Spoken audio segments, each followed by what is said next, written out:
پہلے ذکر کرتے ہیں اس جماعت کا کہ جو متوکلین کی جماعت ہے، جو اللہ تبارک و تعالی پہ بھروسہ کرتے ہیں، اللہ پہ توکل کرتے ہیں. تو قرآن مجید میں ان کا ابھی تو ذکر موجود ہے نا، تو آپا ان لوگوں کے حوالے سے کہ جو اللہ تبارک و تعالیٰ پہ کامل ایمان رکھتے ہیں، کیا فرمائیں گے؟ شکریہ ندا. بسم اللہ الرحمن الرحیم. قالت الاعراب آمنا قل لم تؤمنوا ولکن قولوا اسلمنا. صدق اللہ مولانا العظیم. آپ نے بڑی خوبصورت بات سے آغاز کیا. دیکھیں، محبت کا تعلق دو طرفہ ہوتا ہے. ایک طرف وہ کہتے ہیں نا، لو بیگیٹس لو، دل کو دل سے راہ ہوتی ہے. بے شک. اور اللہ کے پیاروں کی خاص بات یہ ہے کہ اللہ خود ان سے محبت کرتا ہے. واہ واہ. وہ رب کائنات. آپ دیکھیں، جہاں کہیں محبت کا ذکر آیا، اللہ نے اپنی محبت کا ذکر پہلے کیا. یحبہم، وہ ان سے محبت کرتا ہے، ویحبونہ، وہ اس سے محبت کرتا ہے. اللہ اکبر. تو کتنا پیارا یہ بندوں سے تعلق ہے. وہ ہے ہی رحمان. رحمان کا مطلب ہی ہے وہ بہت اپنی مخلوق کو چاہتا ہے، پیار کرتا ہے، محبت کرتا ہے. مگر اس نے بتایا کہ ایسی خصوصیات، ایسی صفات کے حامل لوگ جن سے رحمت کے بھی ارادے کے بعد محبوبیت صغرا کے جو درجے پر فائز ہوتے ہیں، جنہیں ہم اللہ کے محبوب بندے کہتے ہیں. تو ان میں سب سے پہلی بات میں کامل ایمان کے حوالے سے کروں گی. انشاءاللہ آگے ذکر متوکلین کا بھی آئے گا. تو کامل ایمان والے کون لوگ ہیں کہ جن کے اندر سے شک اور تردد دور ہو گیا. وہ خود کہتا ہے انما المؤمنون الذین آمنوا باللہ ورسولہ ثم لم یرتابوا وجاہدوا باموالہم وانفسہم. پھر شک اور شبہ نہیں کرتے، ایمان میں اتنے کامل ہو جاتے ہیں. پھر اس کے بعد وہ اپنی مال اور اپنی جان کے ساتھ جہاد کرتے ہیں، یعنی اللہ کی راہ میں لگا دیتے ہیں.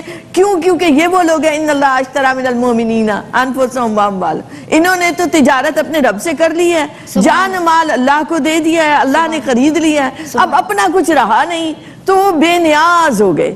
تو دنیا سے جتنی بے نیازی بڑھتی ہے، ادھر اتنی نیاز مندی بڑھتی چلی جاتی ہے. اللہ اکبر. اور وہ بے نیاز اپنے رنگ یوں عطا کرتا ہے کہ دنیا والوں سے بے نیاز کر دیتا ہے. ایمان کی مختلف حالتیں ہم بارہا سنتے ہیں، ایک دفعہ پھر دہرا دوں. دیکھیں، ایمان کی 3 حالتیں ہوتی ہیں کہ آپ منکرات کو دیکھیں تو آپ عمل سے، آپ طاقت سے روک سکیں، یہ سب سے اعلیٰ درجہ ہے. دوسرا درجہ کم از کم زبان سے روکیں. تیسرا درجہ کم سے کم دل میں تو برا جانیں.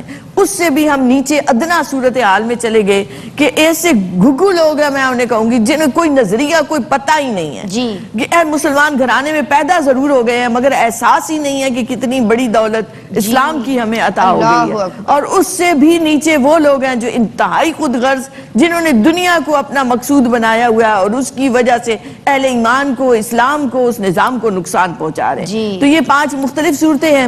ویسے آپ دیکھیں تو ایمان ہوتا ہی اقرار باللسان و تصدیق بالقلب. دل آپ کا مانتا ہے، زبان اقرار کرتی ہے، اس کی ترجمان بنتی ہے، اور اعضاء گواہی دیتے ہیں، اعمال گواہی دیتے ہیں.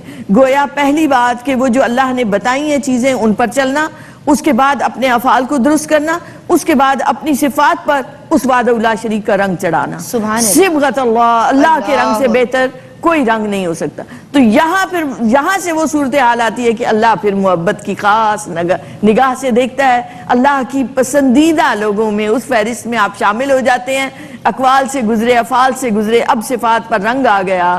تو حضور بھی فرماتے ہیں تخلقوا باخلاق اللہ، اللہ کے اخلاق کا رنگ چڑھا لو تو پھر دوزخ کی آگ حرام ہو جائے گی. ایک بھی خلق کا رنگ آ گیا. اللہ اکبر. تو یہ ایمان کامل والے ہیں جن کے اندر سے شک شبہ دور ہو جاتا ہے. انہی کو یقین والے کہتے ہیں، کیونکہ اللہ نے فرما دیا وَاعْبُدْ رَبَّكَ حَتَّى يَأْتِيَكَ الْيَقِينُ. تو اس یقین کامل کے درجے کو پہنچ کے جان اندر کہیں کوئی شک شبہ نہ رہا تو یہ اللہ کا نور عطا ہو گیا، اللہ کا نور ایمان عطا ہوا تو ایمان میں اور مضبوط ہو گئے. اللہ اکبر. سبحان اللہ. جناب